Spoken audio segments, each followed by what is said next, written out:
ஸ்ருங்ககிரி ஸ்ரீ சண்முக சுவாமி குடி temple.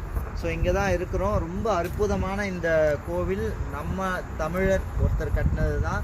Doctor Arunachalam அப்படின்றவர். அவர் வந்து பார்த்திங்கன்னா இம்பா அப்படின்ற இன்டர்நேஷ்னல் முதலியார் பிள்ளைமார் அசோசியேஷனுடைய ஃபவுண்டராகவும் இருக்கிறாரு. ஸோ சுவாமிஜிக்கு பகவான் ஸ்ரீ நித்யானந்த பரமசிவ சுவாமிகளுக்கு நெருங்கிய தொடர்புடைய ஒரு நபராகவும் இருக்கார். சுவாமிகள் வந்து பார்த்திங்கன்னா நித்யானந்த பரமசிவ சுவாமிகள் அவருடைய இளமை பருவத்தில் இங்கே பெங்களூருக்கு அதாவது இங்கே பிடதியில் ஆதீனம் அமையறதுக்கு முன்னாடி இங்கே இதே இடத்துல கீழே வந்து ஒரு இடத்துல ஒரு குகை இருந்ததாகவும் அந்த குகையில் ஒரு 3 மாத காலம் தவம் செய்ததாகவும் சொன்னாங்க. ஸோ கேள்விப்பட்டோம்.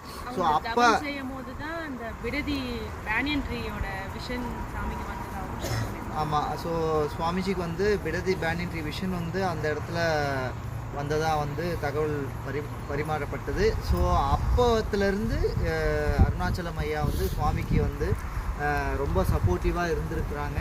ஸோ அதுக்கப்புறமா தான் இந்த டெம்பிளை வந்து அவருடைய உழைப்பிலேயே மொத்தமாக எந்தவித டொனேஷனும் வாங்காமல் அவருடைய சொந்த பணத்தில் கட்டப்பட்ட இந்த திருக்கோவில் ரொம்ப ரொம்ப அற்புதமாக இருக்குது. நாங்கள் ரியலாக என்ஜாய் பண்ணோம். ரொம்ப வித்தியாசமாக இதுவரையும் இந்த மாதிரி ஒரு டெம்பிளை நாங்கள் பார்த்ததில்ல. அந்தளவுக்கு அற்புதமாக ஒவ்வொன்றுமே ரசித்து கட்டியிருக்காங்க. நீங்களே பாருங்கள், அந்த 6 முகம், இது முருகப்பெருமானுடைய திருமுகம், 6 முகமும் இருக்குது. இதே மாதிரி தான் உள்ள மூலவரும் இருக்குது. நான் ஃபேஸ்புக்கில் வீடியோ போட்டிருந்தேன். ஸோ அதை நீங்கள் பார்த்தீங்கன்னா தெரியும். ரொம்ப அற்புதமாக இருந்தது. ஐயாவுக்கு தொடர்பு கொண்டு ஐயாவுடைய சப்போர்ட்டில் எங்களுக்கு ஸ்பெஷலாக அர்ச்சனையும் நல்ல ஒரு தரிசனமும் எனக்கு நிகழ்ந்தது.